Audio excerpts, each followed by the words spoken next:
नमस्कार दोस्तों, कैसे हैं आप सभी लोग। आशा करता हूं कि आप सभी लोग बहुत अच्छे होंगे। चलिए दोस्तों, मैं आप सभी का अपने YouTube चैनल अजय 10+2 पर हार्दिक स्वागत करता हूं। जैसे कि दोस्तों आप लोग जानते ही हो कि इस वक्त हम आपको विषय गणित का क्लास 8 पढ़ा रहे हैं और जो अभ्यास है वो दक्षता अभ्यास 8। ठीक है, देखिए इसमें आपको मैंने कुछ क्वेश्चन पिछली वीडियो में करा दिए, ठीक है, लेकिन इसमें हम बात करेंगे जो क्वेश्चन छोटे हुए। ठीक है, देखिए इसमें आपका क्वेश्चन नंबर 6, पहला क्वेश्चन नंबर 6। तो देखिए इसमें आपका क्वेश्चन नंबर 6 क्या कहता है। क्वेश्चन नंबर 6 हमसे कहता है कि वह संख्या ज्ञात कीजिए जिसमें उस संख्या तथा उसके व्युत्क्रम का योग 50/7। ठीक है दोस्तों, अब एक चीज देखिए दोस्तों, हमने आपको ऐसे सवाल जो हिंदी वाले थे जो मैं इस तरह से थ्योरी में दिए हुए हैं और हम हल करते थे, वो मैंने आपको पिछली वीडियो बताया था 2 समीकरण बनाने के लिए, है ना। लेकिन देखिए दोस्तों इसमें हम 2 समीकरण से नहीं करेंगे, उसमें हम x और y मानते थे, है ना। लेकिन इसमें हम x और y दोनों चीजें नहीं मानेंगे, इसमें सिर्फ और सिर्फ x मानेंगे। ठीक है, इसे हम 2 से भी मान सकते हैं, लेकिन इसमें हम जो मानेंगे वो मानेंगे सिर्फ और सिर्फ x। ठीक है, एक ही मानेंगे, y नहीं मानेंगे। तो देखिए आपका पहला क्वेश्चन है कि वह संख्या ज्ञात कीजिए जिसमें उस संख्या तथा उसके व्युत्क्रम का योग 50/7 हो। तो लिखेंगे माना संख्या बराबर, आपका क्वेश्चन नंबर 6 लिखेंगे माना संख्या बराबर x। अब संख्या हम x मान लेंगे तो व्युत्क्रम संख्या क्या हो जाएगी, उल्टी। व्युत्क्रम होता है उल्टा, तो संख्या का व्युत्क्रम, संख्या का व्युत्क्रम क्या हो जाएगा, 1/x। व्युत्क्रम उल्टा होता है, संख्या x है, व्युत्क्रम हो जाएगा 1/x। इसी प्रकार देखिए हमसे ये संख्या का व्युत्क्रम हमसे कहता है कि संख्या तथा उसके व्युत्क्रम का योग। अब देखिए हमसे कहता है अकॉर्डिंग टू क्वेश्चन लिख ले, चाहे प्रश्नानुसार लिखते हैं। ठीक है, देखिए लिखेंगे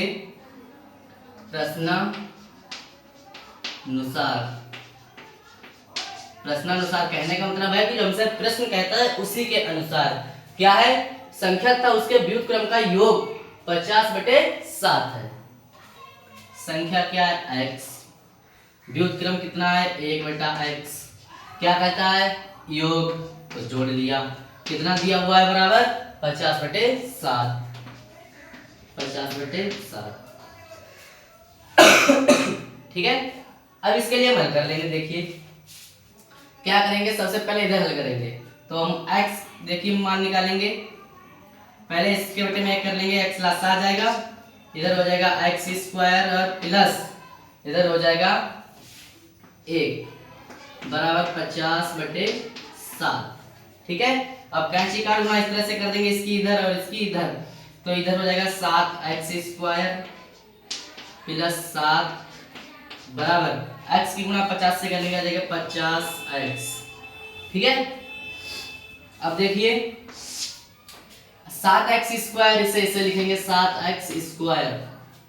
ठीक है, अब देखिए जो 7 है इसके लिए सॉरी पहले 50x के लिए इधर ले आते हैं। ठीक है, इधर ये प्लस के इधर आएंगे माइनस के हो जाएंगे, -50x और ये प्लस के 7 बराबर क्या आ जाएगा 0, क्योंकि हमने ये संख्या इधर ले ली है। ठीक है अब इसके लिए हम हल करेंगे। देखिए 7 की गुणा 7 से करेंगे, मैंने आपको बताया था कि हम इसके लिए कैसे हल करते हैं समीकरण के लिए। सबसे पहले समीकरण में इन चीजों का हम गुणनखंड करते हैं। ठीक है, समीकरण दी होती है तो गुणनखंड करते हैं। कैसे करते हैं गुणनखंड, हमने आपको बताया था। 7 जो यहाँ पर x² का गुणनखंड है वो और अचर पद का गुणा कर लेंगे, 7 × 49 49 के ऐसे गुणनखंड करने हैं कि जोड़ने पर 50 हो, वही हो जाएगा 49 से कम 49 में जब 1 जोड़ेंगे पूरे 50। ठीक है, तो लिखेंगे 7x²। ठीक है, माइनस x पहले लिख लेंगे ब्रैकेट में 49 प्लस 1 प्लस 7 बराबर 0। ठीक है, अब देखिए 7x² माइनस 49x, माइनस की गुणा प्लस से करेंगे -x प्लस 7 बराबर 0। और यहाँ पर देखिए हमें क्या कॉमन मिलता है, यहाँ पर 49 है, x की गुणा करेंगे तो यहाँ पर 49x आएगा, ठीक है, x सब होगा माइनस, ठीक है। अब यहाँ पर देखिए x इधर भी है तो x कॉमन मिल जाएगा, सबसे पहले x 7 और 7 सते 49, 7 भी कॉमन मिलता है तो 7 कॉमन, यहाँ 7x कॉमन ले लिया बचा x माइनस 7x कॉमन ले लिया बचा 7। अब देखिए यहाँ पर माइनस 1 कॉमन मिलेगा, x इधर नहीं है, ठीक है, 7 इधर नहीं है तो 1 कॉमन मिलेगा, जहाँ पर कुछ कॉमन नहीं होता वहां पर 1 होता है, तो x जब माइनस कॉमन लिया तो ये हो जाएगा -7 बराबर 0। अब देखिए x माइनस 7 ये दोनों लोग से 1 आ गया और 7x माइनस 1 बराबर 0। हमें दोनों 0 के बराबर दी हुई है तो हम 0 के बराबर लिख लेंगे, x माइनस 7 बराबर 0, तो x बराबर क्या आ जाएगा 7। यहाँ तक क्लियर। अब देखिए अब 7x माइनस 1 बराबर 0, 7x माइनस 1 बराबर 0 रख लिया तो x बराबर ज्ञात करेंगे, ये इधर आएगा फिर उसका 1 हो जाएगा और ये इधर गुणे में है तो इधर आके भाग में आ जाएंगे 7। अब ये देखिए x का मान है और ये भी x का मान है। अब देखिए संख्या चाहे इसे मान ले चाहे इसे मान ले, ठीक है, किसी की संख्या मान ले। अब इसे हम संख्या मान लेते हैं जो हमने मानी x, ठीक है, तो संख्या जब x है संख्या x है 7 तो इसका व्युत x बराबर 7 आ गया, कहने का मतलब यहाँ पर, ठीक है, तो संख्या क्या हो जाएगी, संख्या बराबर 7 और इसका व्युत्क्रम पूछेगा तो 1/7, ठीक है। हमसे क्या कहता है, वह संख्या ज्ञात कीजिए जिसके संख्या तथा उसके व्युत्क्रम का योग 50/7 हो। तो हमने ये यहाँ पर हमसे क्वेश्चन कहता है लिख लिया, क्वेश्चन के अनुसार हल किया, x का जो मान है वो संख्या है, अब व्युत्क्रम निकालेंगे तो ये वाला ये संख्या व्युत्क्रम ही है, ठीक है। इसी प्रकार दोस्तों उम्मीद करता हूँ कि आपके लिए क्वेश्चन बहुत ही अच्छी तरह से समझ में आ गया होगा। जैसे कि दोस्तों आपका क्वेश्चन जैसे कहेगा आप वैसे ही हल करेंगे, आपका उत्तर सही आएगा, ठीक है। तो इसी प्रकार दोस्तों क्वेश्चन नंबर 2 क्या कहता है, तो देखिए 2 कहता है कि एक वर्गाकार क्यारी का क्षेत्रफल 16 वर्ग मीटर है, इस क्यारी का परिमाप ज्ञात कीजिए। तो देखिए ये क्वेश्चन कैसे हल होगा, ये क्वेश्चन भी इसी की तरह हल होगा। देखिए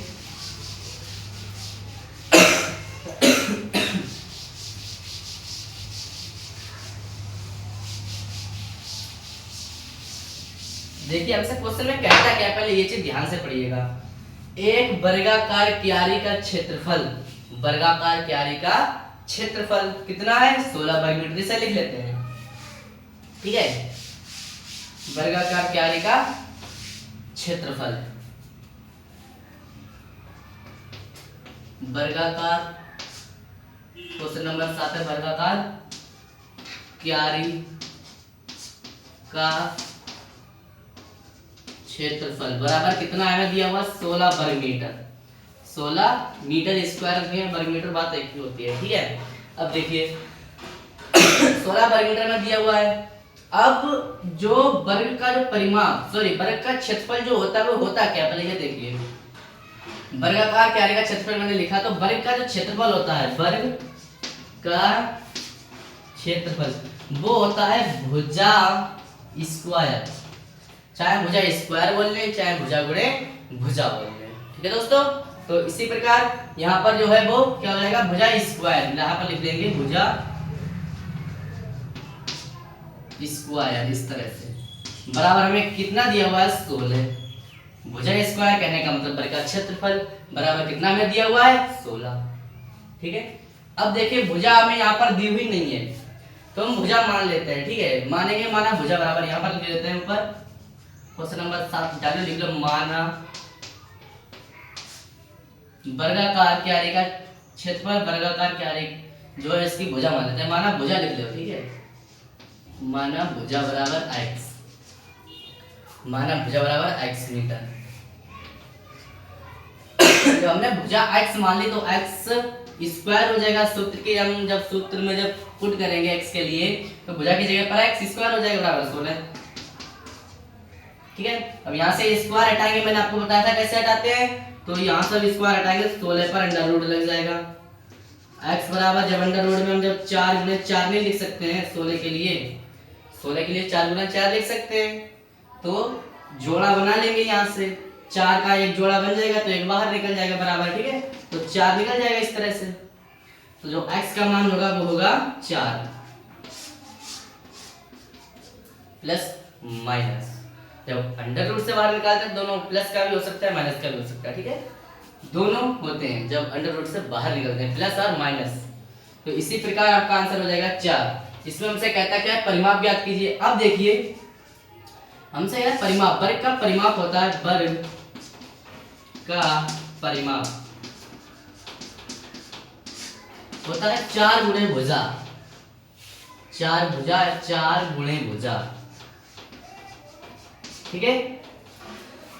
अब देखिए जो भुजा हमारी है वो हमने क्या मानी, x, x बराबर आया 4, कहने का मतलब भुजा कितनी आ गई 4, यहाँ पर लिखते हैं भुजा बराबर 4 आ गई। जब 4 भुजा आ गई तो परिमाप कितना आ जाएगा, परिमाप आ जाएगा 4 और गुणे भुजा कितनी है 4, यहाँ पर हमने निकाल ली है, बराबर 4 चक्कू 16 मीटर। क्षेत्रफल के लिए वर्ग में लिखते हैं, ठीक है, परिमाप के लिए नहीं। तो देखिए दोस्तों यहाँ पर जो भुजा है वो आपकी 4 और जो परिमाप होगा वो 16 मीटर। हमसे कहता है क्यारी का परिमाप ज्ञात कीजिए, तो क्यारी का परिमाप यही हो जाएगा, क्यारी का परिमाप, ठीक है, ये क्यारी का परिमाप हो जाएगा। तो उम्मीद करता हूं कि आपके लिए ये क्वेश्चन बहुत अच्छी तरह से समझ में आ गया होगा। तो चलते नेक्स्ट क्वेश्चन की तरफ। क्वेश्चन नंबर 3 देखिए क्या कहता है, ध्यान से पढ़िएगा दोस्तों। अगर आप क्वेश्चन के लिए ध्यान से पढ़ते हैं, समझते हैं, तो क्वेश्चन कठिन नहीं लगेगा। क्वेश्चन कठिन नहीं होता है, बस समझिएगा उसे, देखने से और लिखने से नहीं, समझो, सवाल के लिए समझना जरूरी होता है, ठीक है दोस्तों। देखिए इसे पढ़ो और समझो सवाल कहता क्या है। सवाल क्वेश्चन नंबर 8 हमसे कहता है कि जो रुपए है वो 289 है, रुपए 289 है को कुछ व्यक्तियों में इस प्रकार वितरित करना है, वितरित करने का मतलब बांटना है, ठीक है, कि प्रत्येक व्यक्ति को उतने ही रुपए मिले जितने की व्यक्तियों की कुल संख्या है। व्यक्तियों की संख्या ज्ञात कीजिए। हमें रुपए दिए हुए हैं 289 और इन रुपयों के लिए मुझे इस तरह से बांटना है कि, अब देखिए कितने व्यक्ति में बांटना है, मैं खुद थोड़ी कहता हूं, हमसे कुछ व्यक्तियों में बांटना है और इस प्रकार बांटना है कि उतने, प्रत्येक व्यक्ति को, मतलब एक व्यक्ति को उतने रुपए मिले कि हमने जितने व्यक्तियों में वितरित किया है उतने ही, जितने व्यक्ति, कहने का मतलब है कि जितने व्यक्तियों की संख्या और जितने संख्या है उसके बराबर एक व्यक्ति को रुपए, ठीक है। इस सवाल का कहने का मतलब है कि उतने ही रुपए एक व्यक्ति को मिले कि जितने की सभी व्यक्ति हैं, व्यक्तियों की संख्या के बराबर एक व्यक्ति को रुपए मिलना चाहिए। तो अगर हमें इस तरह के क्वेश्चन दोस्तों आते हैं तो हमें कुछ नहीं करना होता है, जो हमें संख्या दी हुई है ना इसका हम फैक्टर कर लेते हैं। फैक्टर करेंगे, देखिए कितना हो जाएगा 289 का, 289 का फैक्टर करेंगे। देखिए दोस्तों 289 जो होता है वो 17 का वर्ग होता है, 17 का वर्ग होता है, तो हम 17 से ही काटेंगे, 17 से काटेंगे तो 17 आ जाएगा इधर, 17 और फिर 17 से काटेंगे तो 1 आ जाएगा।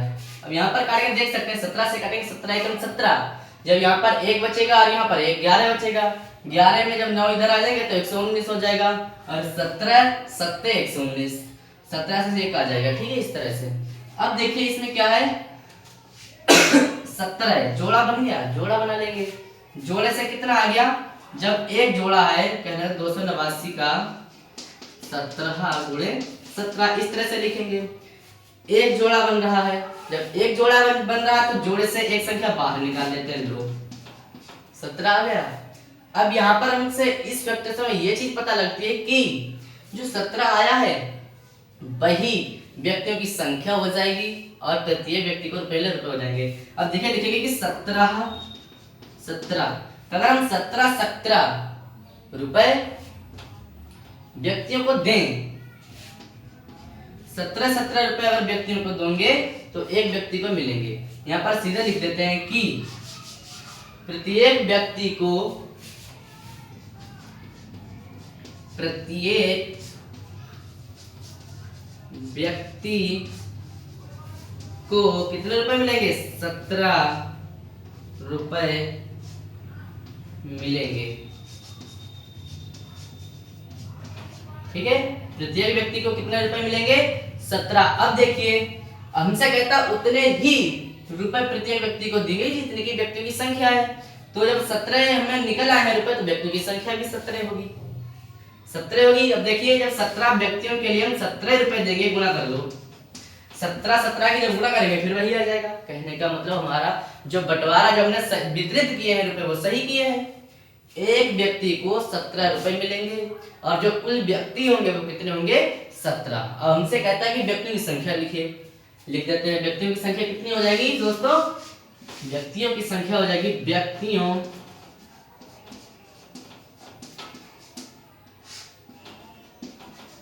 की संख्या बराबर 17। कितनी हो जाएगी? 17। यही हमारा आंसर हो जाएगा। ठीक है दोस्तों, तो उम्मीद करता हूँ कि आपके लिए ये क्वेश्चन बहुत ही अच्छी तरह से समझ में आ गए होंगे। तो चलिए दोस्तों, अगर आपको ये वीडियो अच्छी लगी हो तो वीडियो के लिए लाइक कीजिएगा और सब्सक्राइब कीजिएगा और अपने दोस्तों के साथ शेयर कीजिएगा। ठीक है दोस्तों, अगर आपको इसमें कोई डाउट है या समझ में नहीं आया है तो कमेंट में लिखकर जरूर बताइएगा, जिससे कि मैं आपके डाउट को सही कर सकूं। अगर आप लोग बताएंगे नहीं कि क्या कमी है तो हम क्या सुधार करेंगे? जब आप लोग बताएंगे तो हम उस चीज का सुधार करेंगे। ठीक है दोस्तों, इसी प्रकार दोस्तों अपनी वीडियो को यहीं पर पूर्ण करते हैं। ठीक है दोस्तों, धन्यवाद।